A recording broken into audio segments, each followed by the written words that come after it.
Good morning students. आज आपकी हिंदी की क्लास होगी क्लास 5th एंड 6th के लिए, क्योंकि आप दोनों क्लासेस के चैप्टर सेम हैं तो आप दोनों के लिए यूजफुल होगा। तो पहले आइए हम जानते हैं शब्द क्या होते हैं। आज पढ़ेंगे शब्द विचार। तो सबसे पहले जानेंगे शब्द क्या होते हैं। वर्णों के सार्थक मेल से बना समूह शब्द कहलाता है। सार्थक मतलब जिसका कोई अर्थ निकलता हो, ऐसा नहीं कि उल्टे सीधे हमने वर्ड इधर उधर लिख दिए जिनका कोई अर्थ नहीं है तो वो हमारा शब्द नहीं कहलाएगा। सार्थक मतलब जैसे कमल एक सीक्वेंस में लिखे हैं तो इनका अर्थ निकल रहा है। कमल एक फूल होता है तो इसका एक अर्थ है, तो ये हमारा क्या कहलाएगा, शब्द कहलाएगा। अब जानते हैं कि शब्दों का वर्गीकरण कितने आधार पर किया जाता है, कितने तरीकों में हम बांट सकते हैं। तो नंबर 1 रचना या बनावट के आधार पर। वैसे ये 4 आधार पर बांटा जाता है, तो पहले मैं आपको आज एक आधार समझाऊंगी क्योंकि बहुत लेंथी है।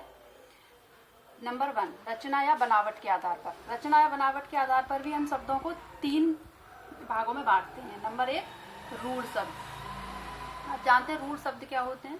रूढ़ शब्द वे शब्द होते हैं जो स्वतः ही अपने आप में पूर्ण होते हैं, जैसे घोड़ा, पुस्तक, घड़ी, कुछ भी हम ले सकते हैं। ये अपने आप में एक शब्द पूर्ण है। नेक्स्ट आता है यौगिक शब्द। यौगिक शब्द वे शब्द होते हैं जो 2 शब्दों से मिलकर बने होते हैं और दोनों का अर्थ अलग अलग होता है। जैसे रसोई घर, रसोई और घर, इन दोनों को अलग अलग करेंगे तो दोनों का अलग अलग मतलब दोनों का अर्थ होगा अलग अलग। राजकुमार, राजा का कुमार, तो अलग अलग इन दोनों का अर्थ होगा। और रूढ़ शब्द में हम ऐसा नहीं कर सकते। नेक्स्ट आता है योग रूढ़ शब्द। योग रूढ़ शब्द में इसका अर्थ तीसरा निकलता है, जैसे पंकज, दशानन, लंबोदर, कुछ भी दूसरा शब्द ले सकते हैं हम। पंकज, यहाँ पंकज का अर्थ है कमल, दशानन मतलब रावण, लंबोदर अर्थात गणेश जी की बात हो रही है यहाँ पे, तो ये हमारे योग रूढ़ शब्द कहलाते हैं जहाँ पे तीसरा अर्थ हो। तो आज आप शब्द विचार के बारे में समझ गए होंगे।